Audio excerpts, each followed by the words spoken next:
All right, guys, I'm excited. We have Mr. Jim Greenleaf today, Motorsports and Events Manager at Summit Racing. Now, if you guys remember, talked to Jim at Midwest Drags for a little bit while we were on the live stream, which was exciting. It was a lot of fun. But you guys were working the trailer then, and we're going to talk a little bit about you and Tommy competing here in a few minutes as well. But before we do that, I'll let you introduce yourself and kind of tell us what the Motorsports and Event Manager, what that means. Appreciate having the conversation.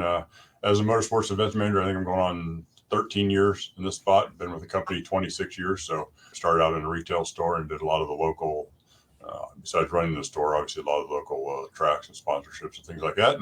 And got the chance to move up to this position several years ago, and loving it. Like I said, from a motorsport side, we handle everything from NHRA, IHRA, dirt car, good guys, SEMA. Anything you see us out doing, we're involved in some aspect, one way or the other. So we got our hands in everything. So it's recently got involved in tractor pulling and heading down that path and always looking for opportunities to expand into other markets. What it sounds like to me is you are on the go all the time. We're on the go. We could be gone every weekend. As you know, there's something going on. There's probably two of something's going on every weekend. So between me and a couple of people on my staff, we are definitely on the road as much as we can take. Yeah, that's awesome. Well, and we got to hang out a little bit then, and then we'll be hanging out again at Drag Week too. I'm excited about that. You guys are going to have the truck out there. But before we jump into the truck stuff, because that's really, that boggles my mind about what you pick, how, and the road miles that thing covers and things like that. I want to talk about Drag Week and the lead up to that, because you were talking yesterday about the shuffle that you guys have to do because of another event before Drag Week even starts. So you have some road miles and then show up to Drag Week. So why don't you tell us that story?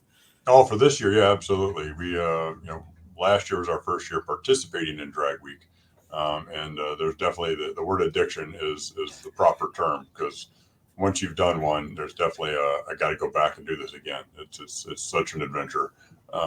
And surviving, as we'll talk about probably. But so as we signed up for this year, obviously our schedule is full between myself and Tommy, who's going with me. When we signed up to do Drag Week this year, it was supposed to be with my car, but we're going to Plan B already on that one. But we've got a good guys event in Fort Worth, Texas, the weekend before Drag Week. We've got to head out Wednesday, get the truck and trailer over to the St. Louis area to some friends we've got over there, drop the truck and trailer off, catch a flight out of St. Louis down to Dallas, run over to Fort Worth for a couple of days, set up the event, get it started. And then we got the okay from the boss to sneak out on Saturday morning. We'll fly back up to St. Louis, go grab the car, and then head over to the track for Sunday morning for check and tech in. Yeah, man, that's awesome. So you guys, you took his Trans Am last year. And looking at my notes, it actually finished like a 10.7 average for the week. So that's pretty awesome. I mean, that makes that's a fast street car. I think everybody would agree. Yeah. Any updates for this year? Has he had time to turn some wrenches on it? Well, we learned real quick how the high RPMs, with the rear gear, we needed to fix something like that to be more to survive. So he's gone on to swap out the transmission to give us another gear on the highway and help us cruise down the road with it's tough driving down the highway at 55 or 60 and you're getting passed. So in a hot rod like that. So it's we're ready to go. He's putting things together. He's swapped out some springs.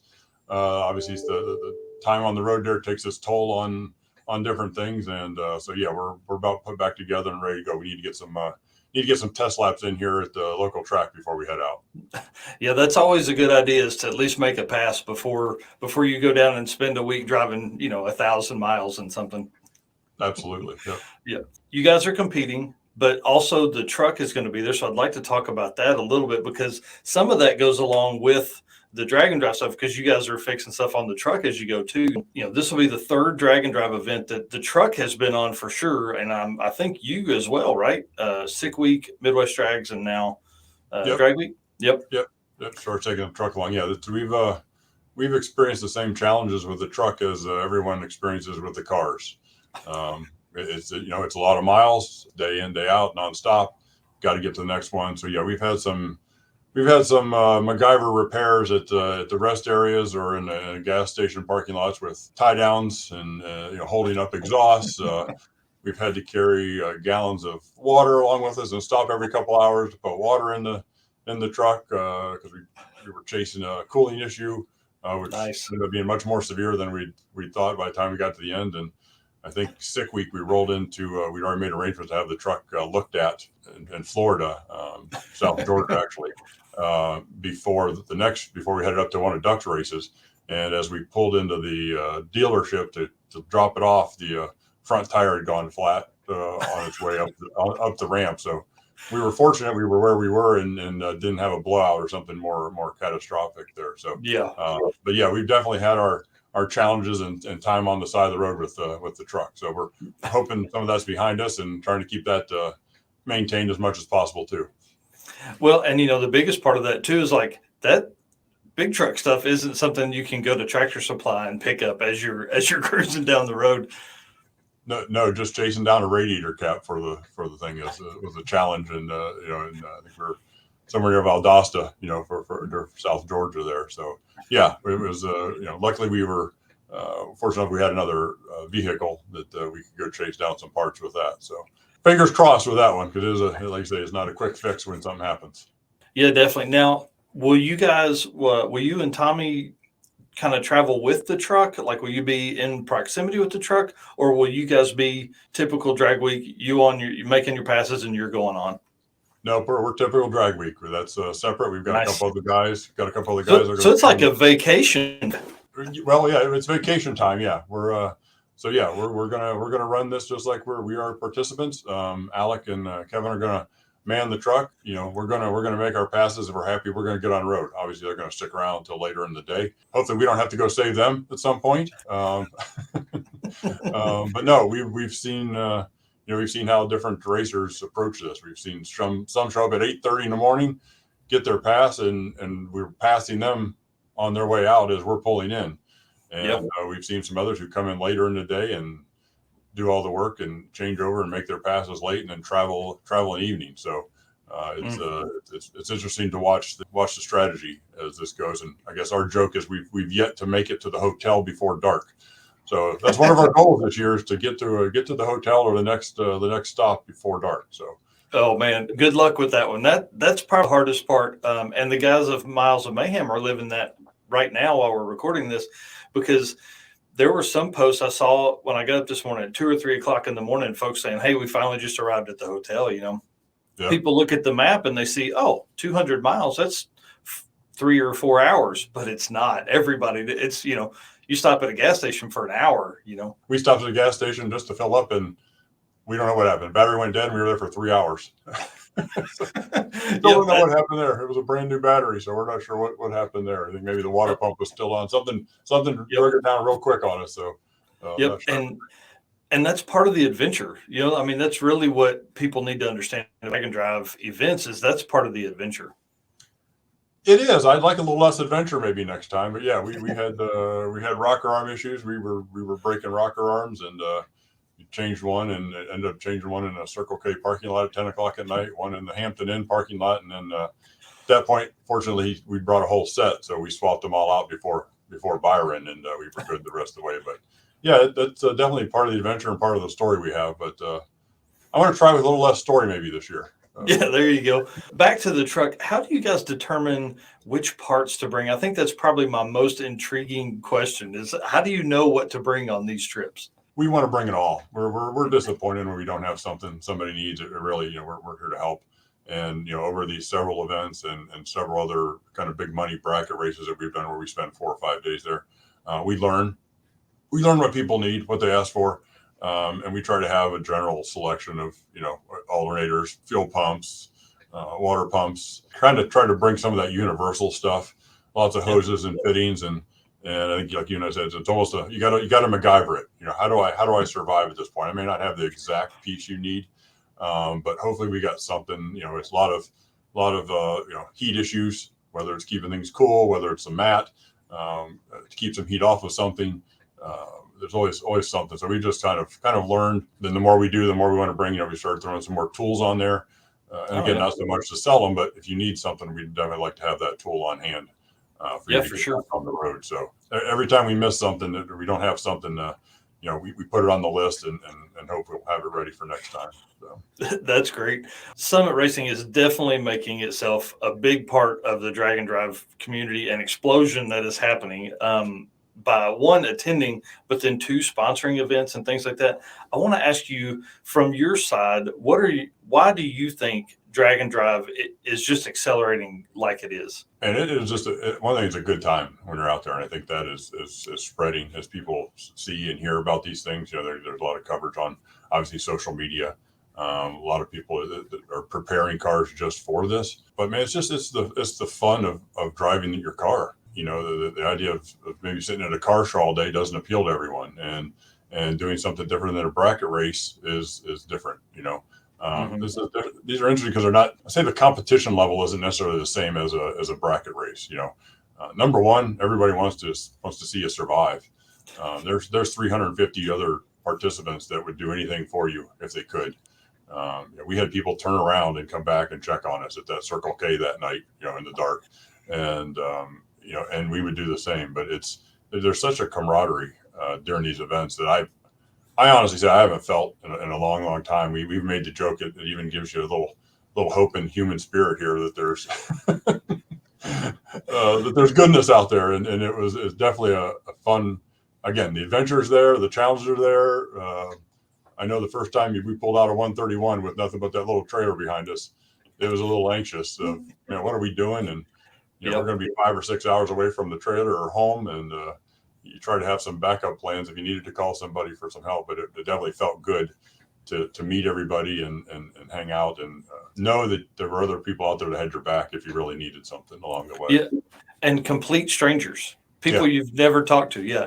I think that's what I love. Let me ask you this. What was your feeling when you pulled back into the final day, back into the track? Oh, man, when we pulled into the hotel, whatever that would have been Thursday night before the last day of at 131, you thought we'd won the Super Bowl.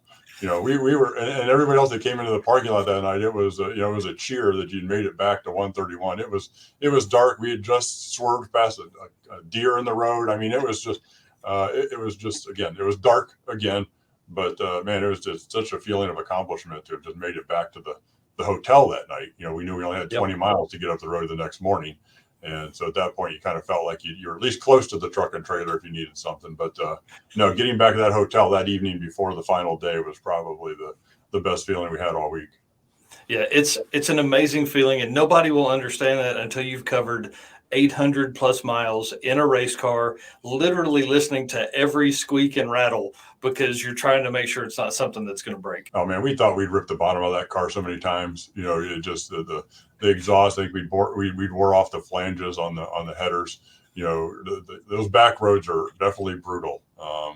It's a fun trip. You get to see some countryside, but yeah, there's definitely some. You don't. There's all the potholes. There's construction. There's thunderstorms that night in Indy. So we get to experience it all, and window fogging up and can't see. We're yelling at each other to steer the car left or right. And Tommy finally said, "The heck with it." We pulled off the side of the road and took a breather and let the rain pass. But might have been the navigator's part too. We may have missed an exit coming through Indy that would have got us to the airport or the hotel a little quicker that night. So I won't. That may have been my fault. That's hilarious, and it's so true. It is so true. Well, let me ask you, what do you think the future holds for drag and drive? What are you seeing on your? I think it's exciting. I think you see what's going on with Drag Week. Obviously, kind of started the whole thing, and but obviously each event has limitations. You really can only take so many cars. You can only get so many cars down the track each day. There really isn't the option to open this up to you could you double the numbers, but it'd be miserable. So you see Drag Week, you see Midwest Drags. What Tom Bailey put together down in Florida is a blast. I like what he's thinking there as far as maybe a little bit shorter runs, some interesting stops. It's also Florida in February. Yeah. So nobody's going to complain about that. It's a good chance to get the cars out and have some fun. But there's been some discussions with other folks. I think some of it's come up recently of trying to maybe make some shorter, maybe regional events. Maybe it's just a weekend, maybe 2-3 days, a Friday, Saturday, Sunday. Maybe it's not so so grueling as far as the trip. Maybe it's coming back to the same track each night, but going out and making that road trip for 3 hours up to some checkpoint, coming back. I think this would be a great way for people to get their feet wet. Give this a try. Obviously, it's a big expense to take a week off. Yeah. Hotels, fuel, food, all that stuff is big. So if you could maybe try this at a local, regional level, I think that's a great opportunity for people to try it before you make that leap into the big event.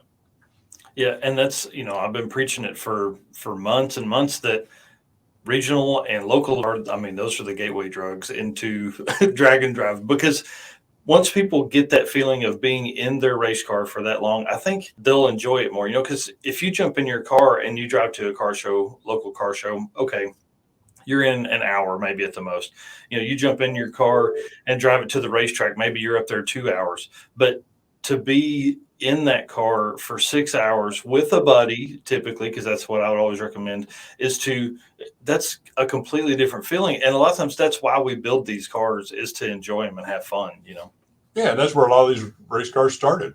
Was Yeah. obviously street cars is your first car, whether it's something like that or something that you're started to drive, and obviously it elevates and turns into more time on the track. And I think we're kind of coming full circle now to getting them back on the track. And obviously the technology's there, the parts are there for durability.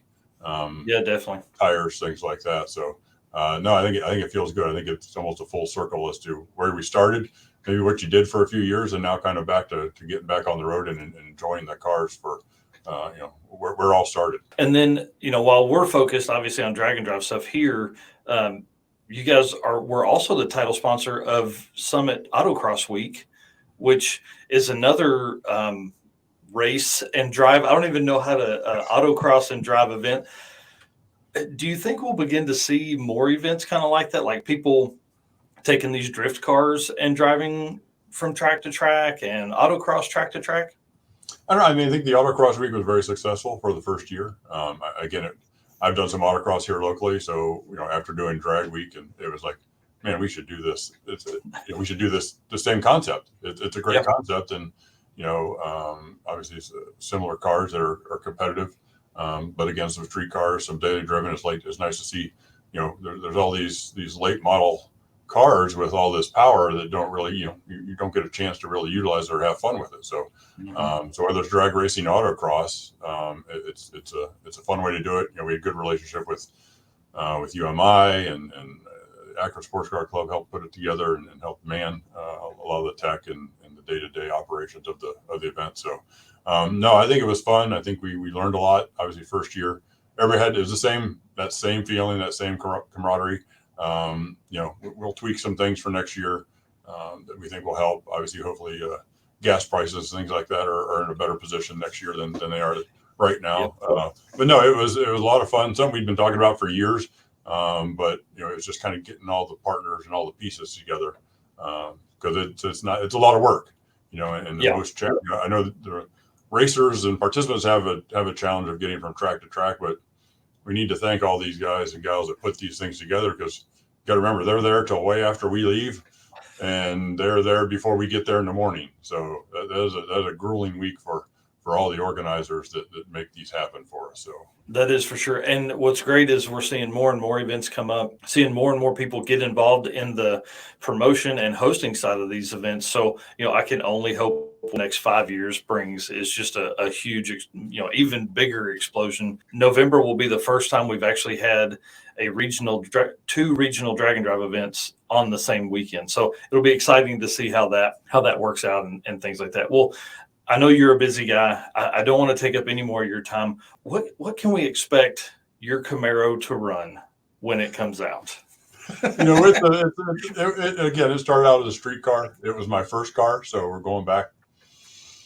Maybe we shouldn't do the math on that, but we're going back, maybe 35 years plus on that I've had this car. So it's been through many changes from driving to high school to college to drag racing at Norwalk, now Summit Motorsports Park.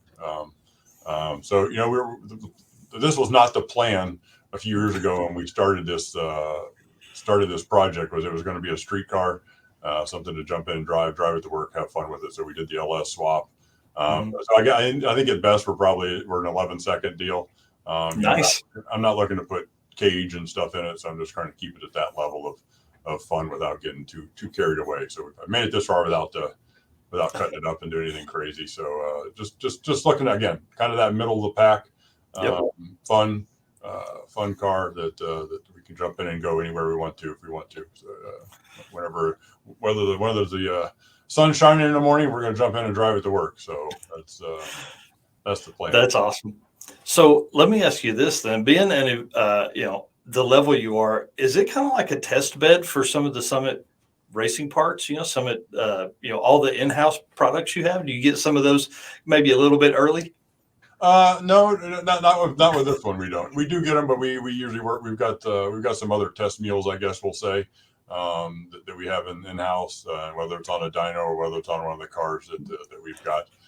That's something we're looking to do more of. But we obviously try to use the Summit branded stuff whenever possible. We know the quality's there, and like I say, it's good to test it. So if there is something we need to work on, that's the opportunity for us to make any changes before anybody else has to deal with it. So that's right. Well, I certainly appreciate you taking the time out this morning. I really do. I know you're a busy guy. Is there anything you'd like to tell everybody before we go?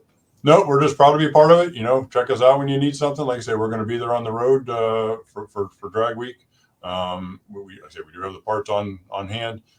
We also do next day shipping. We want to try to figure out how to get it to the next stop, whether it's to us or whether it's to a hotel or whether we ship a lot of stuff direct to the track. And shipping is usually pretty good as far as getting it there early in the morning for us. But opportunities, come over, see us if we're at one of these events. See if we can't get it. If we don't have it, we'll try to get it for you as fast as we can. But again, we're on the road like everyone else, and want to see everybody make it to the end because we know how good it feels just to finish. That's right.